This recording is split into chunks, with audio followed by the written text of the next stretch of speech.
Hello friends, welcome to Sports All Rounder YouTube channel. Kabaddi தான் begat twelve தான் தமிழ் தலைவாஸ் தான் தட்டுற தொகுற ஒரு நாள் முடியும் தம்பி தான் கான்ஃபிடன்ஸ் ரொம்ப முக்கியம் இஸ்ன்ட் இட் அண்ட் நேற்று ஜெயிச்சிட்டோம் ஜாலி தான் எல்லாருக்கும் ரைட் ராத்திரி நிறைய பேர் கமெண்ட் போட்டிங்க அண்ட் 3 மணி வரைக்கும் பதில் போட்டுட்டு இருந்தேன். இப்போ அவசரமாக உங்களுக்காக ப்ரெஸ் கான்ஃபரன்ஸ் எடுத்துகிட்டு வந்திருக்கேன். என்ன பேசுகிறாங்கன்னு பார்த்துருவோம். 56-37 ஹியூஜ் மார்ஜினுங்க. 19 பாயிண்ட் டிஃப்ரென்ஸ்னா சாதாரண விஷயமா என்ன? பிரில்லியன்ட் பெர்ஃபார்மன்ஸ், க்ரௌடு சேர் பண்ணதாகட்டும், அட்டகாசம். பெங்களூர் புல்ஸுக்கு எதிராக தோற்றதுக்கப்புறம் திருப்பி சாம்பியன் டீம் மாதிரி விளையாண்டாங்க நேற்று. ஆல்தான் நம்ம சாம்பியன் ஆகல, ஆனால் கிட்டத்தட்ட சாம்பியன் மாதிரி தான் விளையாண்டது. எத்தனை சாம்பியன் இது வரைக்கும் அடிச்சிருக்காங்க பாருங்கள் இந்த டோர்னமெண்ட்டில். PKL 11 சாம்பியன் அவுட் Haryana Steelers, PKL 9 Jaipur Pink Panther, PKL 6 Bengaluru Bulls, PKL 7 Bengal Warriors, PKL 3, 4, 5 Patna Pirates. இது அத்தனை பேர் அடிச்சிருக்காங்கன்னா பாருங்கள். இந்த சீசன் தான் more shocking and surprising results, விஷயங்கள், நிறைய விஷயங்கள் நடந்தது. அண்ட் சில இதெல்லாம் நல்ல விஷயங்கள், சில இதெல்லாம் கபடிக்கு நல்லது இல்லை, அந்த மாதிரி விஷயங்களும் நடந்தது. எனிவே அண்ட் சில உதாரணம் சொல்லணும்னா, இப்போ தெலுங்கு டைட்டன்ஸ் வந்து 7 வின்னு பண்ணி 3வது பொசிஷனுக்கு வந்துட்டாங்க. ரஞ்சித் ஷா ஒரு காலத்துலலாம் கடைசியில் 12th நிற்பாங்க, இந்த ரேஷன் கடையில் நிற்கிற மாதிரி லைனில் கடைசியில் திரும்பி பார்த்தா யாருமே இருக்க மாட்டாங்க. ஆனால் அதோட எந்த அளவுக்கு அது ஹூடா சாப் மேலே கொண்டு வந்துட்டார் பாருங்க டீம். இதனால தான் அவர் பவன் ஷராவத்தை எடுக்கல அவர் FBMல. அண்ட் ஷாக்கிங்னு பார்த்தீங்கன்னா some of the referee decision ஆகட்டும், அதெல்லாம் இன்னும் யோசிக்க வைக்கிது எல்லாரையும், ஏன் டெக்னாலஜி யூஸ் பண்ணலன்னு. பவன் வெளியில் போன விதமாகட்டும், அதெல்லாம் கொஞ்சம் டிஸ்டர்பிங். நவீனோட injury also disturbing. And Tamil தலைவாஸோட performance is by far good. இன்னும் 2 மேட்ச் எக்ஸ்ட்ரா ஜெயிச்சிருக்க வேண்டியது. சில மேட்ச் கடைசி நேரத்தில் நம்ம கோட்டை விட்டோம். அண்ட் எக்ஸ்ட்ரா பாயிண்ட்னால தான் அதெல்லாம். ஸோ இந்த மாதிரி விஷயங்கள் நிறையா இருக்குது. அண்ட் டபங் டெல்லி 1-1 தான் தோத்துட்டு மேலே இருக்குது. பாட்னா பைரட்ஸ் 3, 4, 5 அவங்க 12th பொசிஷனில் இருக்காங்க. எனிவே நம்ம இப்போ 7th பொசிஷன் ஏறிட்டோம். இன்னும் ஒரு 5 பாயிண்ட் எக்ஸ்ட்ரா ஜெயிச்சிருந்தா 4th போயிருந்திருப்போம். அண்ட் எனிவே அங்கே போயிருப்போம்லாம், அதெல்லாம் வர வர பார்ப்போம். இப்போ ப்ரெஸ் கான்ஃபரன்ஸ்ல என்ன சொன்னாங்க அதை சொல்லு நீ. அப்படிங்களா? Okay. Phenomenal display, crowd extraordinary support, அப்படி தான் பார்க்கணும். How to you see this அப்படின்னு கேட்டாங்க. இது அர்ஜுனை கேட்டாங்க இந்த கேள்வியை. க்ரௌடு எக்ஸ்ட்ராடினரி சப்போர்ட் பண்ணுங்க, அதை பற்றி சொல்லுன்னு.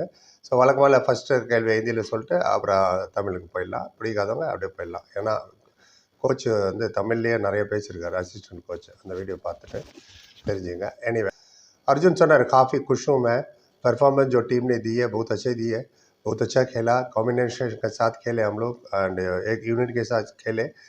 अब भी काफ़ी मैचेस बाकी है.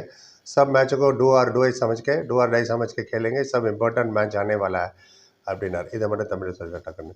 எஸ், ரொம்ப சந்தோஷமாக இருக்குது. எங்கள் டீமோட பெர்ஃபார்மன்ஸ் வந்து இன்னும் ரொம்ப சந்தோஷமாக இருக்குது. காம்பினேஷனோட நல்ல காம்பினேஷன் செட் ஆச்சு. நல்ல யுனைட்டடாக ஒன்றா விளையாண்டோம் ஒத்துமையாக. அது ரொம்ப சந்தோஷம். இன்னும் நிறைய மேட்சஸ் பாக்கி இருக்குது டோர்னமெண்ட்டில். எல்லா மேட்சுமே டூ ஆர் டைன்னு நினச்சிட்டு தான் நாங்கள் விளையாடுவோம். எல்லாமே எங்களுக்கு இம்பார்ட்டன்ட் மேட்ச் தான் அப்படின்னாரு. கூடவே ஃபேன்ஸை பற்றி சொன்னார். ஹியூஜ் சப்போர்ட், அவங்க பியார், அவங்களோட அன்பாகட்டும், அவங்க காட்டின விதமாகட்டும், வெரி வெரி குட். ஃபேன்ஸோட சத்தம், அவங்களோட சியரப் பண்ணுறதெல்லாம் எங்களுக்கு மோட்டிவேஷன்.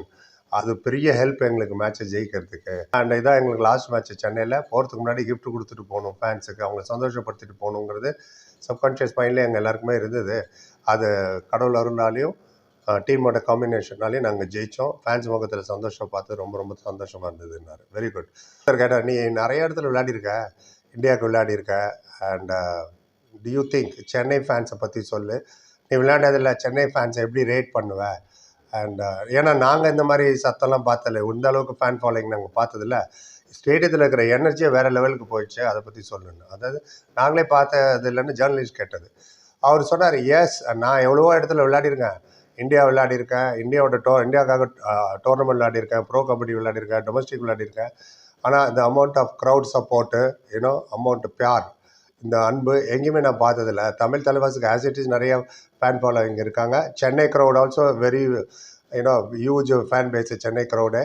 அண்ட் எங்களுக்கு வந்து எனர்ஜி ஹியூஜ் பூஸ்ட் தான். I am very happy. அந்த எனர்ஜி தான் எங்களை வந்து ஜெயிக்க வச்ச புஷ் பண்ணுது. நெக்ஸ்ட் எப்போ சென்னையில் விளையாடணும்னு எனக்கு ஆசையாக இருக்குது. நெக்ஸ்ட் டைம் வரும்போது கண்டிப்பாக ரசிகர்கள் எங்களுக்கு சப்போர்ட் பண்ணுவாங்கன்னு தெரியும். அண்ட் சேம் சப்போர்ட்டை எதிர்பார்க்குற ஃபேன்ஸை வாழ்த்து சொன்னார். ரைட், நம்மளும் 2-3 பேருக்கு வாழ்த்து சொல்லிவிடுவோம். அதான் சேனலில் கான்ட்ரிபியூட் பண்ணவங்களுக்கு. நாராயணன் ஃப்ரம் ஆவடி, அவர் 40 rupees திரும்ப கான்ட்ரிபியூட் பண்ணி, thank you so much Narayanan. And Ramkumar from Oman $2 contribute பண்ணியிருக்காரு. Thank you so much Ram. Friends, fans, viewers, subscribers, நீங்களும் கான்ட்ரிபியூட் பண்ணாச்சுன்னா லைக் டிஸ்லைக் பக்கத்தில் சூப்பர் தேங்க்னு ஒரு பட்டன் வரும். நமக்கு 40 rupees தான் மினிமம். சேனல் வச்சு யூஸ்ஃபுல்லாக இருக்கும். கம்பல்ஷனில் ரிக்வஸ்ட் தான். அடுத்த வீடியோவில் உங்கள் பேரை சொல்லுவோம். யூடியூப் உங்கள் பேர் பக்கத்தில் ப்ளூ கலரில் தேங்க்ஸ் சொல்லுவாங்க. அவ்வளோ வியூஸ் பார்க்கறதுனாலே நிறைய வீடியோஸ் பார்க்கறதுனால இது ரொம்ப ரொம்ப ஹெல்ப்ஃபுல்லாக இருக்கும். திருப்பி விஷயத்துக்குள்ளே போயிடுவோம். அப்புறம் கேட்டாங்க நரேந்திர பற்றி. நரேந்தர் ரொம்ப நல்லா விளையாண்டார். இன்றைக்கி கேள்வி ஃபேன்ஸும் செம்மையாக செலிப்ரேட் பண்ணாங்க. அப்புறமா அவர் உள்ளே வந்தானே அவ்வளோ சவுண்டு. ஒரு 6-7 பாயிண்ட் எடுத்துட்டாரு. அந்த பாயிண்ட் வெரி இம்பார்ட்டன்ட் பாயிண்ட். என்னமோ கம்மியாக தெரியுது, ஆனால் வெரி வெரி இம்பார்ட்டன்ட் பாயிண்ட். ஜேர்னலிஸ்டாக எடுத்து சொன்னார் அவர். நீயும் சரியான டயத்தில் பீக் ஆகுது உங்கள் டீமு, நல்ல மொமெண்டம் வருது, நரேந்தரும் வந்து டச்சில் வந்துட்டார், இதை பற்றி என்ன நினைக்கிறீங்க அப்படின்னு கேட்டார். சொன்னார் அவர், Narender Kandola very very good raider, best raider. இந்த டீமுக்கு மட்டும் இல்லை, பிகேல is one of the best raider. அண்ட் இன்றைக்கி கோச் சாபும் டீமும் டிசைட் பண்ணாங்க எப்படியாவது ஃபிட் இன் பண்ணணும் நரேந்திர டீம் உள்ள. அண்ட் அவருக்கு இன்றைக்கி சான்ஸ் கிடச்சிது. எனக்கு தெரியும் சான்ஸ் கிடச்சி 100% அவர் போடுவார்னு. சான்ஸ் கிடச்சி கொடுக்க வேண்டிய சூழ்நிலை வந்து சப்ஸ்டியூட்டில் தானே இருந்தார். உள்ளே வந்தார். He did very well. ரொம்ப ரொம்ப நல்லா பர்ஃபார்ம் பண்ணார். அண்ட் நரேந்தரை பற்றி எந்த டவுட்டுமே இல்லை. அவர் இஸ் அ டீம் மேன். எப்போதுமே 100% தான் கொடுக்கக்கூடிய ஆள். ஆனால் இதுவரை ஏன் விளையாட வைக்கலன்னு எனக்கு தெரியும். நம்பிக்கை இருந்தது, கோச்சும் நம்பிக்கை இருந்தது நரேந்தர் மேலே. அண்ட் இன்றைக்கி அவர் பர்ஃபார்ம் பண்ணி காமிச்சார். சந்தோஷமாக இருந்தது. And is a best player அப்படின்ட்டார் நரேந்திர கொண்டாலாவை. ரைட். அப்புறம் கேட்டாங்க என்ன மைண்ட் செட்டில் வந்தீங்க. அண்ட் நிறைய ரெக்கார்டு வேறு வச்சிட்டிங்க இன்றைக்கி. நிறைய ரெக்கார்டு கிரியேட்டடு. உங்களோட பெஸ்ட்டு பர்ஃபார்மன்ஸ் ஆகட்டும், 26 பாயிண்ட்டு. தமிழ் தலைவாஸ் 50 பாயிண்ட்டை தாண்டிடுச்சு. இதெல்லாம் இந்த சீசனில் 50 தாண்டினது 2வது டீம். இதெல்லாம் நல்ல பெர்ஃபார்மன்ஸு. இதை பற்றி என்ன நினைக்கிறீங்க? இதுக்கு கோச்சு பதில் சொன்னார். ஆமாம், இன்றைக்கி டூ ஆர் டை சுச்சுவேஷன். அது அட்டாக் அண்ட் டிஃபென்ஸ் ரெண்டுமே ஒன்றா பிரமாதமாக விளையாண்டாங்க. அண்ட் அட்டாக்கிங் கேம் விளையாண்டா தான் ஜெயிக்க முடியும்னு தெரியும். அதுக்கு தகுந்த மாதிரி அட்டாக் பண்ணாங்க. அதனால தான் சக்ஸஸ் கிடச்சிது. அட்டாக்கிங் கேம் இனியும் வரப்போகிறது அட்டாக்கிங் கேம் தான் விளையாடுவோம் அப்படின்னாரு. சரி, நல்லா இருக்கட்டும். அர்ஜுன், அப்படி என்ன மெசேஜ் நீ சொன்ன டீமுக்கு இந்த அளவுக்கு பர்ஃபார்ம் பண்ணிட்டாங்க? அது மாதிரி கேட்டார் அவர். நான் சொன்ன பசங்கள்கிட்ட ப்ராக்டிஸில் என்ன பண்ணீங்களோ அதை அப்படியே இங்கே வந்து பண்ணுங்கள், ப்ரெஷர் எடுத்துக்காதீங்க, ஃப்ரெண்ட்லி அட்மாஸ்பியராக என்னென்ன க்ரியேட் பண்ணிங்கன்னா இவ்வளோ ஹியூஜ் சப்போர்ட் இருக்குது, ஃபேன் சப்போர்ட்டு, எதுக்கும் கவலைப்பட வேணாம். வெற்றியோ தோல்வியோ ஒரு கை பார்த்துருவோம், கோய் பாத் நை அப்படின்னாரு. ஹாரி அஜித் கோய் பாத் நை, வெற்றியோ தோல்வி அதை பற்றி கவலைப்படாதீங்க, வி ஹவ் டு ஃபைட் ஹார்டாக ஃபைட் பண்ணுவோம், ரிசல்ட் ஆட்டோமேட்டிக்கலி நல்லா தான் வரும்னு. இவ்வளோக்கு போன மேட்ச் நாங்கள் தோற்றோம், பட் அது எந்த இம்பேக்ட்டுமே எங்கள் டீமில் ஆக்கல. பொதுவாக மோரல் டவுன் ஆகிடும். நல்லா போன மேட்ச் தோத்துட்டோம் அப்படி சோர்ந்துருவாங்க. அவர் நாங்கள் அப்படிலாம் சோறல, அந்த இம்பேக்ட் எதுவுமே இல்லை. பிளேயர்ஸ் ஏதாவது சொன்னேன், ஜீத்தினேன் அவ்வளோதான், ஜீத்தினேன் அப்படின்னா வெற்றி மட்டும்தான். குரோம்பேட் வெற்றி தேட்டர் இல்லை, வெற்றி. அது சொன்னார், வெற்றி. அதே மாதிரி கோச் சாப்பும் சொன்னார், நீங்கள் தான் பெஸ்ட்டு, யூஆர் ஆல் பெஸ்ட்டு, கண்டிப்பாக இப்போ ஜெயிப்போம், நல்லா விளையாடுங்கன்னாரு. அதே மாதிரி நானும் பிளேயர்ஸ்ட்டை சொன்னேன், don't worry, give your best அப்படின்னா அதுதான் அவங்க கொடுத்தாங்க. அண்ட் அதனால தான் நாங்கள் ஜெயித்தோம்னாரு. நீட்டாக முடித்தார். இதான் ஒரு லாஸ்ட் இன்டர்வியூ இந்த சீசன் சென்னையில். ரைட். கோச் வேறு என்ன கேட்டாங்கன்னு நீங்கள் கேட்பீங்க. கோச்சுக்கிட்ட கேட்டது எல்லாமே தமிழ் கேள்விகள் தான். அவரும் தமிழில் பதில் சொன்னார். அதனால் அதை தமிழ் எதுக்கு இன்னொரு வாட்டி நான் திருப்பி ரிப்பீட் பண்ணிக்கிட்டு நானும் உங்கள் எல்லாத்தையுமே ட்ரான்ஸ்லேட் பண்ணுறேன் அப்படின்னு சொன்னதை எங்களுக்கு எவ்வளோ உங்கள் ஆதரவு தான். பரிபத்தத்துக்கு நன்றி. Like, comment, channel, subscribe. இன்னொரு வீடியோ சந்திக்கிறேன். Thank you so much.